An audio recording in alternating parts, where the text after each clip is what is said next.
how to auto scroll on Instagram Reels. That means autoplay. How to autoplay your Instagram Reels. You want to do so, then first of all, open your Instagram application and go to the settings by hitting the three lines of your profile page.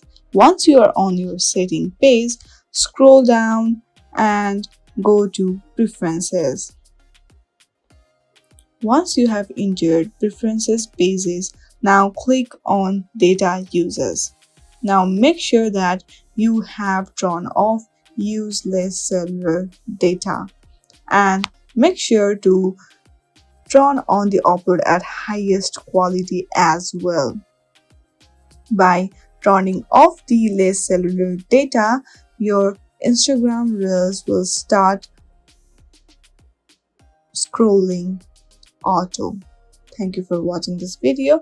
If you like this video, then please do not forget to subscribe our channel. Thank you for watching.